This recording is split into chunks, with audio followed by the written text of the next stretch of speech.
Oi, gente! Hoje a gente vai falar sobre mais um tema de obstetrícia. O tema de hoje é um tema duplo, porque é uma aula bem longa, então a gente vai falar sobre os sangramentos da primeira metade da gestação, hoje focando mais nos abortamentos, tá bom? Então vamos começar com o caso clínico aí da Isabela, de 16 anos. Vamos fazer o plim, tirar tudo isso que não importa e colocar alguma coisa que importa realmente. É uma gestante de 7 semanas, com sangramento vaginal de pequeno volume, vermelho vivo e indolor, com sinais vitais estáveis, na inspeção genital, discreto sangramento vaginal, no exame especular, um sangramento ativo pelo colo uterino, com pequena quantidade coletado, e o toque vaginal com colo grosso posterior impérvio, com útero 3 vezes aumentado e compatível com a idade gestacional e pouca dor à mobilização. Ela traz alguns exames, ela está com HB de 12, um HT de 33, a tipagem dela é O negativo com um cumbis indireto negativo, que é essa pesquisa de anticorpos irregulares. Já que ela está no pronto-socorro e está sangrando, vamos fazer um ultrassom, certo? Então, a gente vê aí o ultrassom dela, tem um saquinho gestacional bonitinho dentro do útero, então a gente caracteriza uma gestação tópica, exclui ectópicas, com um embriãozinho e com uma vesícula vitelínica bem gracinha, tá bom? Então, vamos falar um pouquinho o que é o abortamento. O abortamento é uma interrupção da gestação com um feto de até 500 gramas ou até 20 semanas. Ocorre aí em 25% das gestações e os fatores de risco que a gente tem são extremos de idade, uso de drogas, abortamentos anteriores, dentre muitos outros. O abortamento ele pode ser precoce, até 12 semanas, ou tardio, após esse período. E existem vários tipos de abortamento. Então, antes também de ter um abortamento, a gente pode ter uma gravidez incipiente, que a gente precisa saber o que é uma gravidez que ainda não está lá. Vou contar para vocês.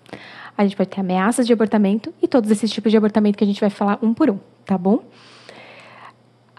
As causas aí do abortamento, elas são principalmente, a principal causa que a gente tem é anormalidades cromossômicas.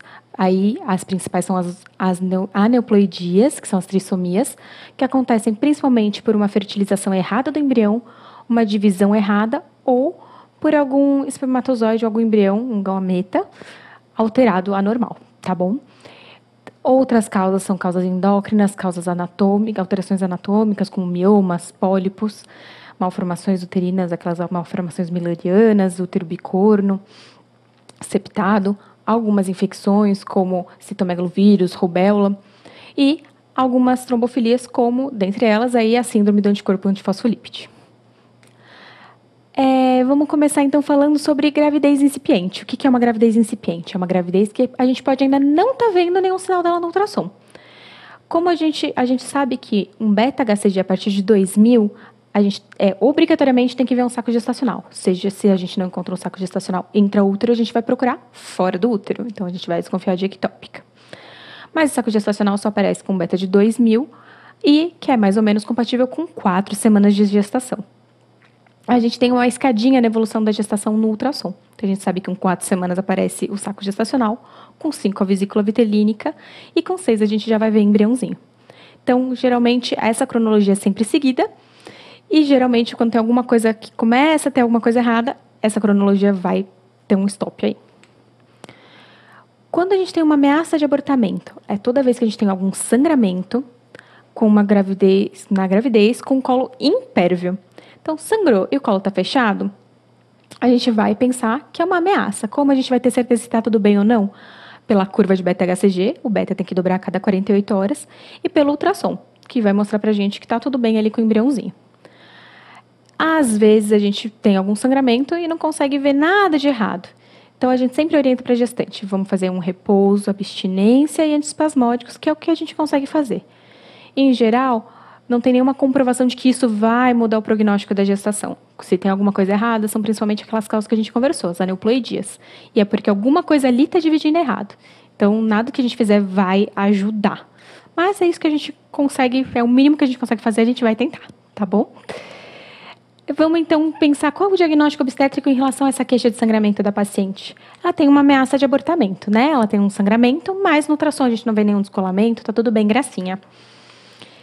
Ela teve alta do pronto-socorro, fez imunoglobulina anti-D, que a gente vai falar um pouquinho o que é isso, e após uma semana ela voltou. Então, nessa uma semana, vamos ver o que aconteceu de diferente. Ela veio com dor em hipogástrio, em cólica, de moderada intensidade, com sangramento genital. Nesse momento, ela estava em regular estado geral, com febre de 39 graus, pressão de 90 por 50 milímetros de mercúrio e um pulso de 110 batimentos por minuto, estava taquicárdica. No especular tinha um sangramento vaginal discreto, no toque vaginal o colo continuava grosso posterior, mas estava aí entreaberto, com moderada dor à mobilização. O HB dela caiu para 11, o HT para 31 e a tipagem sanguínea, que é O negativa, com um CUMBS agora positivo, certo? Foi repetido o ultrassom e a gente viu essa imagem aí, que se vocês prestarem atenção, tem um eco endometrial de 28 milímetros. Então, e agora, qual é esse diagnóstico que ela apresenta? Então, vamos falar um pouquinho dos tipos de abortamento para a gente conseguir definir o que está acontecendo aí com a nossa gestante. A gente tem um abortamento incompleto, que é quando o colo está fechado, o beta está negativo ou decaindo, e quando a gente faz o ultrassom, a gente só vê o eco endometrial espessado, acima de 15 milímetros. USP é sempre 15 milímetros, tá bom? O tratamento para essa patologia é o esvaziamento uterino, pelo risco de infecção, tá bom? Então, a gente vai agendar uma curetagem ou um amil, que a gente vai falar mais pra frente, e vai eliminar, tá bom?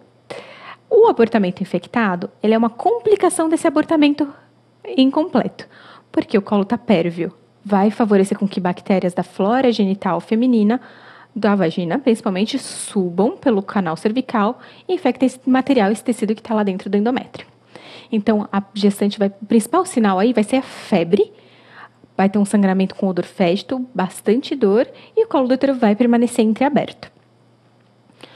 Quando a gente tem o abortamento infectado, a gente tem que internar a paciente, estabilizar ela hemodinamicamente, porque ela pode sim evoluir para uma sepse, para um choque. Vai promover o esvaziamento uterino e vai iniciar uma antibiótico-terapia, a princípio endovenosa, com um esquema tríplice, com ampicilina ou penicilina cristalina, gentamicina e metronidazol. Posteriormente, pode dar alta para essa paciente com antibiótico completando o esquema para casa, mas a priori vai internar e vai fazer endovenoso, tá bom?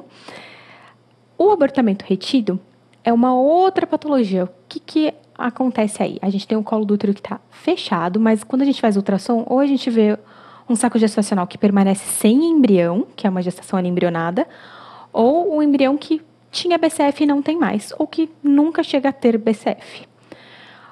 A gente precisa ter 2 ultrassons com intervalo de 14 dias para definir que é 100% isso. A gente tem que dar uma chance de não ser. Tendo 2 ultrassons com esse intervalo de 14 dias, é um abortamento retido, a gente vai dar a opção para a paciente. Pode fazer uma conduta expectante. Em média, em até 15 dias, essa gestação vai ser eliminada, vai ter um abortamento espontâneo. Ou a gente pode agendar e marcar eletivamente a curetagem ou a amil, que é a aspiração manual intrauterina. Certo? Quando a gente tem um aborto retido mais tardio, então após as 12 semanas, a gente já tem parte óssea fetal. E fazer um amil, um esvaziamento com cureta, aumenta o risco aí de perfuração uterina. Então, a gente precisa primeiro eliminar o embriãozinho para depois fazer a curetagem. Então, nesse caso, a gente pode fazer o misoprostol para dilatar e eliminar. E, posteriormente, depois que expulsar, a gente vai fazer a curetagem, tá bom? A mais chatinha delas é o abortamento inevitável ou o abortamento em curso. Por que é chatinho? Porque a paciente ela vai chegar com muita dor e com sangramento intenso. É aí onde mais periga a paciente entrar em choque, porque ela vai ter um sangramento importante. O colo vai sempre estar pérvio. E quando a gente faz especular, pode até ver material saindo pelo colo do útero, tá bom? O beta, ele pode ainda estar positivo ou decaindo. E o tratamento aí é sempre esvaziamento uterino, porque existe o risco dela chocar.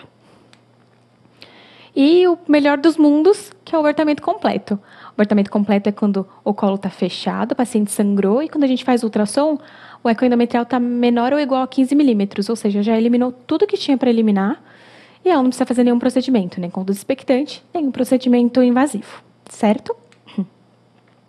Então, nesse atendimento, qual é o diagnóstico obstétrico dessa paciente? Então, a gente vê que ela tem aí um abortamento infectado. Lembra, ela tinha dor e mobilização, o colo estava entreaberto, tinha febre, irregular estado geral. E qual seria a conduta? A gente também já discutiu. Vai ser internação para estabilização, vai fazer esvaziamento uterino e antibiótico terapia, tá bom? Uma outra coisa que a gente não discutiu dentre os tipos de aborto é o abortamento habitual. A gente sabe que uma paciente que tem 3 ou mais abortamentos consecutivos, a gente tem que pesquisar trombofilias hereditárias.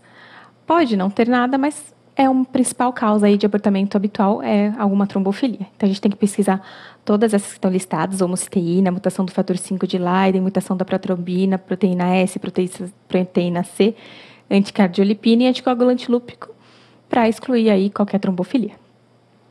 Dentre as trombofilias, a gente pensa sempre também na síndrome do anticorpo antifosfolípide, que é uma causa importante de abortamento de repetição e de trombose, e nela a gente vai ter positivo anticoagulante lúpico, anticardiolipina ou beta-2-glicoproteína 1, tá bom? Uma coisa mais chata, mas que é importante a gente falar também, é a interrupção legal. Interrupção legal a gente pode fazer por risco da vida da gestante, que é um abortamento terapêutico, ou no caso de violência sexual. E no abortamento terapêutico, a gente vai precisar de avaliação e liberação por 2 médicos com 2 laudos assinados. E no caso de violência sexual, a gente não precisa de nenhum tipo de BO, tá? É muito importante lembrar sempre disso. E uma última coisa que a gente precisa ver, lembra que eu falei do CUMBIS que a gente ia discutir? Então, tá aí. A paciente ela é O negativa, tem um CUMBIS indireto negativo. Teve um sangramento, fez uma imunoglobulina anti-D de 300 mg intramuscular, voltou uma semana depois e estava com esse CUMBIS positivo. E aí, o que aconteceu? O que significa esse CUMBIS positivo? Então, vamos lá. Existe a incompatibilidade RH. Ela ocorre sempre que a mãe é RH negativo e o parceiro é RH positivo. Os anticorpos maternos, quando entram em contato com o sangue fetal, eles criam anticorpos contra esse sangue fetal. E num segundo contato, podem causar aí uma anemia fetal bem importante por hemólise das hemácias fetais.